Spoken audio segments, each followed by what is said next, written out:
Oi, gente! Hoje nós estamos muito românticos. Vamos falar de um casal lindo que foi amor à primeira vista na Bíblia.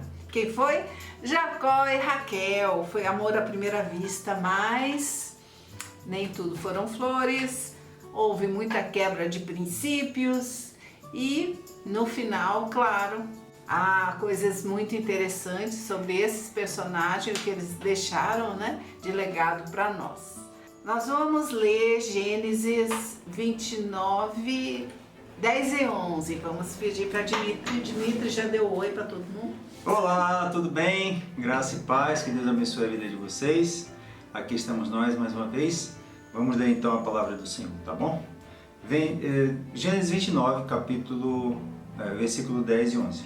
Tendo visto Jacó a Raquel, filha de Labão, irmão de sua mãe, e as ovelhas de Labão, chegou-se, removeu a pedra da boca do poço e deu de beber ao rebanho de Labão, irmão de sua mãe. Feito isso, Jacó beijou a Raquel e, erguendo a voz, chorou. Então já dá para ver que Jacó começou a história com Raquel muito emocionado, muito apaixonado, né? E a gente vê essa determinação de Jacó, um homem trabalhador, temente a Deus e que vai ter uma virada na vida. Raquel, uma pessoa leal e impulsiva, como a gente vai ver também em alguns princípios, ela quebrou na impulsividade, na intenção de fazer o bem, e isso custou a vida da Raquel. Mas fique até o final desse vídeo que você vai ver o poder da palavra e da palavra dita, impensada, pode custar a vida de uma pessoa. Mas vamos pensar um pouquinho nos princípios quebrados logo no início, com a tratativa de Jacó com Labão, o pai de Raquel, em que ele se colocou já na posição de escravo de Labão, porque ofereceu 7 anos de trabalho para poder casar com a prima Raquel, né? Vamos ler Gênesis 29, 23 a 25. À noite, conduziu a Lia, sua filha, e a entregou a Jacó, e coabitaram. Para a serva de Lia, sua filha, deu Labão Zilpa, sua serva. Ao amanhecer, viu que era Lia, por isso disse Jacó a Labão: Que é isto que me fizeste? Não te servi eu por amor a Raquel? Por que, pois, me enganaste? Olha só a lambança, né, gente? Em família, casos de família desde o início. Jacó casou com uma e teve a noite de núpcias com a outra, porque Labão, sem escrúpulos nenhum, enganou Jacó. E aqui a gente pode pensar que quem engana é enganado, né? Então ele plantou essa sementinha para colher depois, quando enganou o pai naquela situação, né, de receber a bênção no lugar do irmão. Mas vamos ver nessa situação com Labão quais os princípios quebrados. O primeiro é emuná, que quer dizer fé, confiança. Então a desonestidade de Labão representa essa quebra de princípio, de que você trata com alguém, você tem confiança no que tratou e depois você vê que aquilo não foi exatamente o desfecho. Aconteceu alguma outra coisa que uma das partes já tinha intencionado fazer, quebrar a confiança mesmo. E também outro princípio que está nos 10 mandamentos é não roubarás, né? Não roubar, a gente pode amplificar por não roubar o trabalho. 7 anos de trabalho por um casamento não parece justo, né? O que você acha disso? Você trabalharia como escravo 7 anos por mim? Fala a verdade. Sim. Trabalharia, mas não seria... Porque assim, as atitudes de Jacó, no início, né, que ele mesmo se propôs a trabalhar por 7 anos, a impressão que dá é que ele se precipita na sua atitude, na sua proposta, e seria como se fosse, como se ele tivesse apaixonado, né? É aquela primeira impressão, aquela primeira contato que ele tem com a Raquel, ele meio que fica apaixonado por ela, e por causa disso a gente sabe que a paixão ela é diferente do amor, né? A paixão ela acaba nos fazendo precipitar-nos em nossas decisões, nossas atitudes, e nos atrapalhando, né? E nos tirando do equilíbrio adequado, a paixão cega, né? A paixão cega, do equilíbrio adequado pela qual nós precisamos estabelecer nossas relações, né? Seja ela com um possível ou futuro cônjuge ou qualquer uma outra pessoa, né? Então ele acaba se colocando numa situação bem delicada, e Labão, que não é bobo nenhum, né?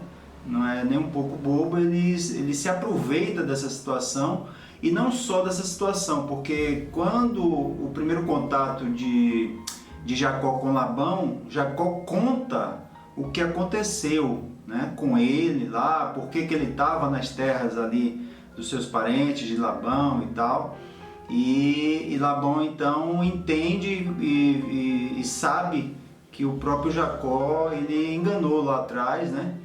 E ele então, lá na frente, ele vai se aproveitar do Jacó com relação a essas palavras que ele falou, né? Lembrando que Labão era o tio, né? Era irmão da mãe de Jacó. Então a questão ética na família também foi quebrantada aí, porque tem que se ter um pouco de consideração com os familiares, né? E quando Eliezer foi buscar Rebeca, né, para casar com Isaac, Labão estava na cena muito interessado. Então provavelmente ele teve a expectativa de que Jacó viria também com muitas joias, com muita riqueza, e Jacó estava com uma mão na frente e outra atrás. Apesar de Isaac ser riquíssimo, não consta que Jacó saiu com alguma riqueza quando ele saiu da casa dos pais. Ele saiu por ele mesmo, né? Para fazer a vida dele, para casar com alguém da parentela. Essas atitudes de Labão, porque você percebe na narrativa bíblica que Labão ele é totalmente movido por seus interesses materiais, né? Ele valoriza muito mais as coisas, a riqueza, as coisas mais do que as pessoas, né? Ele valoriza mais o que ele pode adquirir do que a relação que ele deveria ter saudável com o seu próximo, né? Então Labão ele é totalmente interesseiro nas suas relações para com o outro, né? É tanto que ele não só se aproveita do Jacó, como ele passa por cima das suas próprias filhas, né? Que ele deveria respeitar, mesmo sendo o pai, a autoridade sobre elas, ele deveria respeitá-las, né?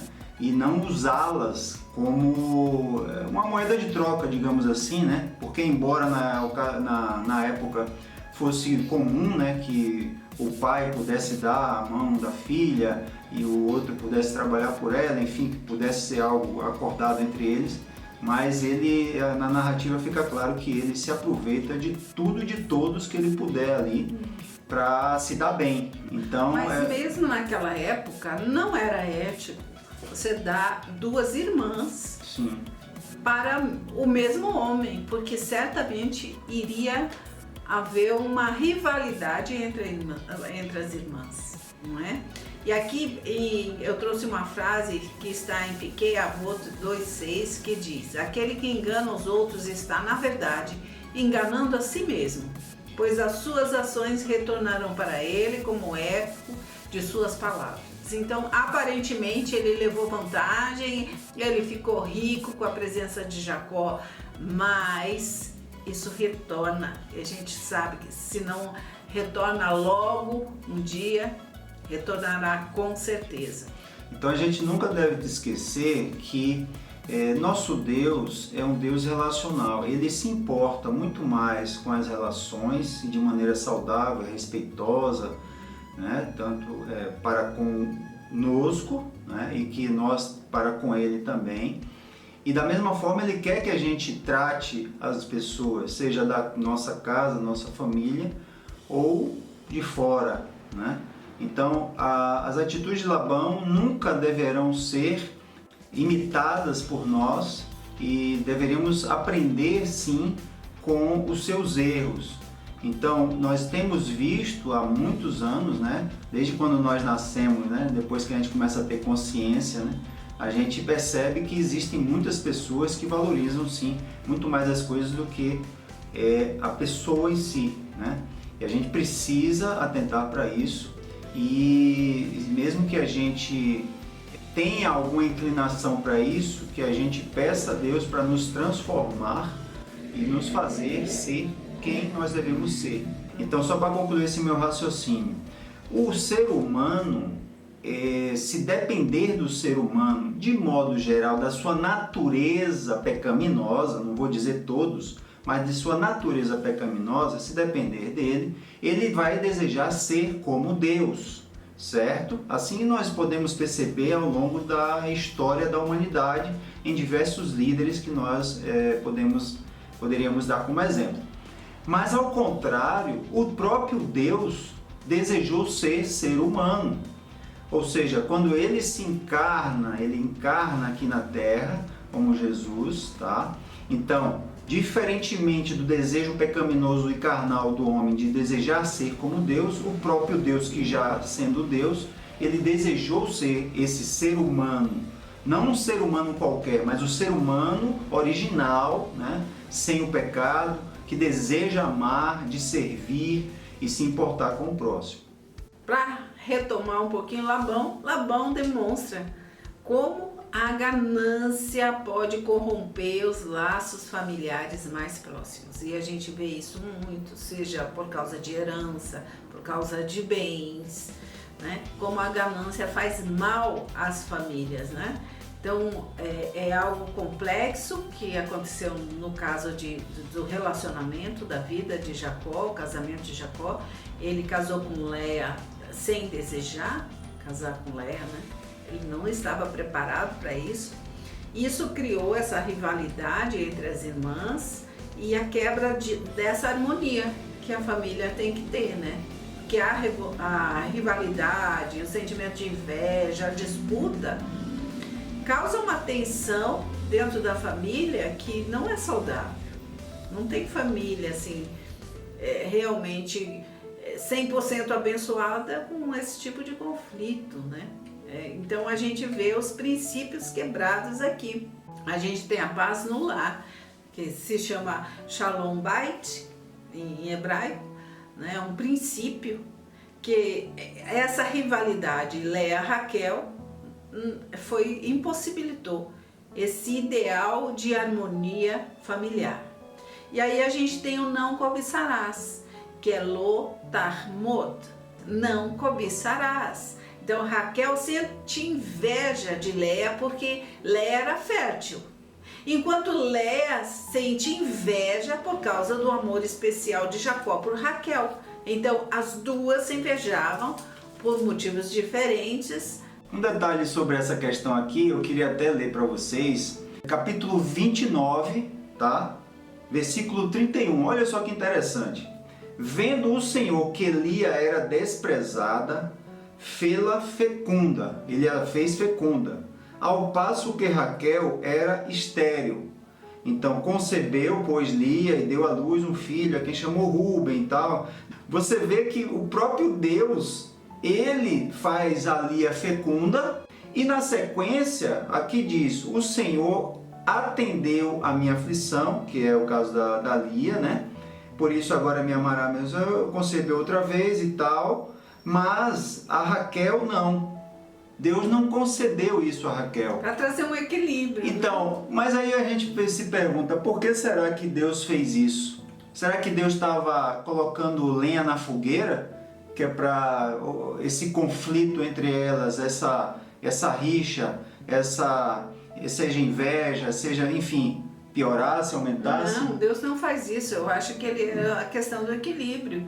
Porque se Raquel tinha o amor especial de Jacó e Léa, ou Lia, né? Léa em hebraico, também tinha que ter algum tipo de consolo, e naquele contexto era ter filhos, dar filhos a Jacó, consolava o coração dela. Né? E eu diria ainda mais, além desse entendimento, eu diria que Deus também, ele, através de certas situações, ele avalia os nossos corações, né?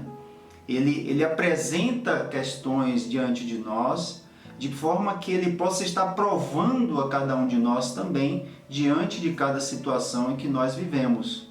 Né? São maneiras também de Deus de agir para com as nossas vidas. Né? Então, se a gente adiantar um pouco a história da família, Jacó, Raquel, Léa, a gente vê que depois de 20 anos, né, de Jacó servindo a Labão, 21, acabou ficando 21. Ele resolve ir embora, e sem se despedir, né? Eu acho que ele sabia da lábia de Labão e resolveu pegar os seus bens, pegar seus filhos, suas esposas e ir embora. E nisso Raquel comete um erro terrível, que foi roubar, tirar os ídolos domésticos, né, os terafins de Labão. Labão era um idólatra e ele tinha esses ídolos, essas estatuetas, e Raquel levou. Pode ler aqui, Gênesis 31:19, vamos conferir. Tendo ido Labão fazer a tosquia das ovelhas, Raquel furtou os ídolos do lar que pertenciam a seu pai. Então ela quebrou o princípio aqui de você não pode tomar algo que não é da sua propriedade. Você não pode ter consigo, né? Aproveita para ver aí se você tem livro dos outros e devolve, porque não é bom. Algum outro objeto aí. Algum objeto. Então ela levou, e também o respeito que ela faltou com o pai. O pai é idólatra, tem lá seus ídolos, não é bom, mas é dele. Né? Você não pode chegar na casa de uma pessoa que tem lá a sua fé antibíblica e você tirar de lá, né, esses ídolos, jogar fora porque você não concorda, porque você quebra a questão, o princípio do respeito. Né? A convivência tem que ter respeito. É interessante que o próprio Deus, ele deu isso, né? Digamos assim, por exemplo, Deus dá livre-arbítrio ao ser humano. O ser humano faz o que ele desejar, muito embora Deus deseje que o ser humano deseje a vontade de Deus, mas Deus, por ter dado livre-arbítrio, ele então permite que o ser humano decida a sua vida e aquilo que ele vai fazer ou deixar de fazer. Né? E aí o interessante é que a gente observa que tem seres humanos que não se dão conta do básico, que isso seria um básico, né, de entendimento, e não respeita o outro, seja pela sua opinião própria, não é verdade? A gente tem visto isso muito atualmente, né? Então, uma pessoa não concorda com fulano, esse fulano já quer brigar, já quer discutir de uma forma totalmente desrespeitosa, ou cancelar, enfim, essa outra pessoa só porque pensa diferente. Então, quer dizer, é bem diferente do próprio Deus, porque se a gente for parar para analisar, a gente discorda, digamos, de Deus de alguma coisa, mas nem por isso Deus nos cancela como as pessoas fazem. Então, quer dizer, o ser humano, sem dúvida alguma, ele precisa da presença de Deus, precisa compreender como Deus pensa, como Deus respeita, para que a gente possa, então, como ser humano, né, imitar a Deus dentro daquilo que Ele próprio já estabeleceu, que sempre é da maneira melhor, né? Uhum. Então, nessa atitude, talvez impulsiva, né, de Raquel, talvez para o pai não consultar os ídolos para saber para onde eles foram, seja o que for a motivação dela, ela cometeu assim, a quebra do princípio de lo tignov, que é não roubará. Está escrito, não roubará, não furtará. Mesmo que houvesse essa justificativa, uma outra, o ato de roubar é proibido, né? E o segundo é avodá zará, que é a idolatria. Idolatria é algo abominável diante de Deus. Então, embora Raquel tenha a intenção, não tivesse, na verdade, a intenção de adorar esses terafins, o próprio ato de tomá-los e levanta questões com relação a esses objetos de idolatria. Se você não é idólatra, você não serve a outros deuses, deuses fabricados pela mão dos homens, não tem sentido você carregar esse tipo de objeto. Porque na verdade são objetos que conectam no mundo espiritual, né? São portais, digamos assim, pontos que o inimigo, o dono daquele objeto no mundo espiritual, ele vai atuar de alguma forma. E Raquel pagou um preço alto por essa atitude, né?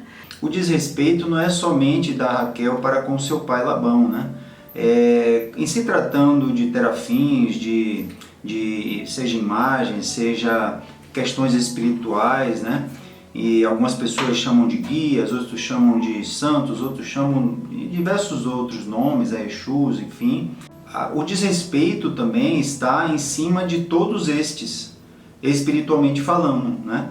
Então, assim, se por um lado existe a possibilidade de nós usarmos de uma autoridade que Jesus nos deu, por exemplo, seja de expulsar demônios, de estabelecer o reino dele sobre o reino do inferno, por outro lado, nós também precisamos ter esse viés de respeito, porque você vê que até o próprio anjo Gabriel, ele, para pleitear, né, o corpo de Moisés, quer dizer, ele ainda respeitou, digamos assim, o seu opositor, que estaria ali querendo o corpo de Moisés, né?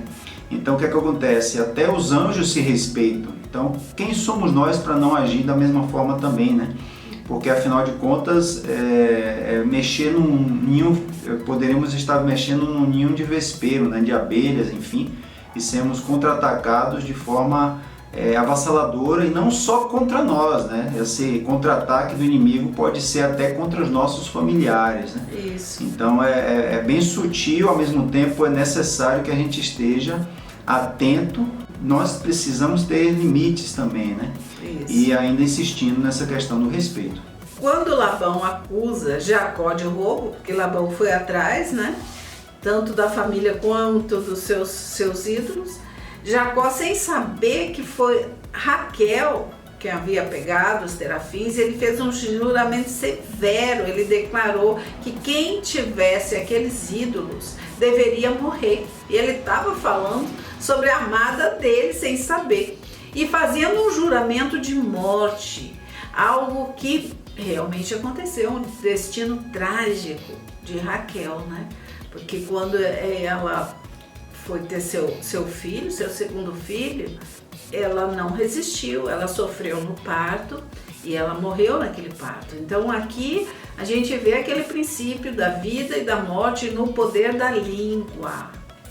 E a gente tem esses princípios quebrados aqui, o Shimirá, Halachon, que é a guarda da fala, né? Não cometer Lachon Hará. As palavras de Jacó são precipitadas e acabam tendo essas consequências, né? Que ele mesmo, se ele soubesse, ele nunca falaria aquilo. Então a gente não deve falar precipitadamente nada, principalmente quando estiver muito chateado ou quando estiver muito feliz, porque pode ser alguma imprudência, né? Então, outro princípio quebrado aqui, e Jacó ao fazer esse juramento, essa declaração que foi irresponsável, fez também uma violação espiritual, que a gente não pode tomar o nome de Deus em vão. Ele usou o nome de Deus para declarar um juramento de que quem tivesse aqueles ídolos ali era morto, porque ele tinha certeza que ninguém da família dele tinha roubado os ídolos do sogro, né? Então, para finalizar, nós gostaríamos de pontuar que os grandes patriarcas, eles enfrentaram, né, desafios éticos e quebraram princípios em momentos de dificuldade. No entanto, o mais importante é o esforço contínuo de retificação e crescimento Jacó, por exemplo, aprende a confiar cada vez mais em Deus ao longo de sua jornada e a superar os obstáculos com fé e determinação. Ou seja, mais importante do que começar mal, né, é terminar bem. Então, por mais que nós, que somos seres humanos, cometemos erros, o maior problema não é simplesmente cometer erros. Isso é um erro, é errado, é um problema. Mas, maior do que isso, é nós não nos corrigirmos, não buscarmos, né, essa retificação, esse arrependimento, techuvá nas nossas vidas. E é isso que a gente precisa pontuar e deixar claro, porque embora nós falhemos, nós precisamos então buscar acertar. E isso só é possível em Deus, né? O justo pode cair 7 vezes, mas sempre se levantará. É isso. O justo cai, erra, se engana, mas não permanece no erro. Então você que também está nessa jornada pela verdade, pela justiça e por tudo que Deus nos propõe, se levante se estiver caído e vamos junto, né? Porque assim os erros, os desafios tornam-se oportunidade para aprender e para se aproximar mais do nosso Deus, nosso eterno Deus. E uma das ferramentas que nós temos para isso é a oração. Se a gente cai, não pode se afastar de Deus, a gente tem que se aproximar mais, porque Ele é o único interessado em que a gente venha a acertar, a alinhar o rumo, a dar certo. Então, eu também queria concluir dizendo o seguinte: a gente precisa, sem dúvida alguma, nos policiarmos, né? A gente precisa ler a palavra de Deus e buscar em Deus e saber o que de fato é certo e errado. Porque se depender da nossa natureza, a gente, se nós pararmos para pensar e sermos assim, bem sinceros e transparentes, o nosso maior problema é que muitas vezes a gente acredita na pretensiosidade dos nossos acertos. Ou seja, a gente sempre está achando, de modo geral, que algumas decisões que nós tomamos é a correta, ou aquilo que nós pensamos é o correto, e enfim, sendo que nós precisamos buscar em Deus e na sua palavra se de fato aquele pensamento, ou aquela atitude, ou aquela decisão é o ideal, é o correto. Porque cada momento é cada momento, a vida é muito dinâmica, então nós não podemos cair constantemente nesse erro da pretensiosidade do acerto. Para isso a gente precisa então baixar a guarda e buscar humildemente no Senhor o que de fato é correto, é adequado para cada momento das nossas vidas. Coloque seu coração diante de Deus e vamos orar. Eterno Deus de Abraão, de Isaque, de Jacó, a Ti elevamos nossas vozes, nossos corações, pois Tu és o Criador de toda a vida, aquele que conhece o segredo de todas as almas, o destino de todas as famílias. Estamos todos diante de Ti, carecemos, Senhor, carecemos da Tua ajuda. Assim como Jacó construiu sua casa com paciência, com fé, ele trabalhou para ter essa família, meu Deus. Mesmo em meio a desafios, disputas, sonhos adiados, conceda-nos, Senhor, a sabedoria para edificar os nossos lares sobre o alicerce da Tua bondade e da Tua justiça. Lembra-te, Deus, lembra-te das lágrimas de Raquel que ansiava por filhos, e da perseverança de Lia que buscava o amor, a aceitação, Senhor. O Senhor conhece as nossas emoções, os nossos sentimentos. Blinda-nos, Senhor, contra todo ataque, contra o nosso coração, os nossos laços de amor, Pai. Ensina-nos a valorizar cada membro da nossa família, a reconhecer suas lutas, a oferecer apoio e compreensão, Senhor. Que a harmonia reine entre marido e mulher, entre pais e filhos, entre irmãos e irmãs. Que a palavra proferida em nossos lares seja de paz, meu Deus. Que as palavras sejam boas, que as palavras sejam amáveis, edificantes, meu Deus. E que a tua luz ilumine cada decisão em família, cada gesto de amor. Assim como tu foste com Jacó, Senhor, guiando-o em sua jornada. Seja conosco, Senhor, em nossas famílias brasileiras. Afasta de nós a discórdia, o egoísmo, o rancor e planta em nossos corações a semente da paciência, do perdão e da unidade. Eterno, que nossos lares sejam como o campo abençoado que Jacó viu em seus sonhos, onde os céus se abrem e tua presença desce como uma escada de bênção, Senhor. Ó meu Pai, os anjos iam e voltavam, Senhor, e ali houve, Senhor, um encontro de Jacó, Pai, com o teu reino, meu Pai, a tua proposta para ele, meu Pai. Ele foi escolhido para levar adiante, Senhor, algo que estava no teu coração desde Abraão, de Isaac, de Jacó e que chegaria a nós, Senhor. Ó meu Pai, que possamos sempre te servir com alegria e que nossas famílias reflitam tua glória nesse mundo. Em nome de Yeshua HaMashiach, nosso Jesus. Amém, amém. Amém. Glória a Deus, estamos abençoados, aleluiados e felizes, não é? E agora muito amor para vocês, muita shalom. Tchau!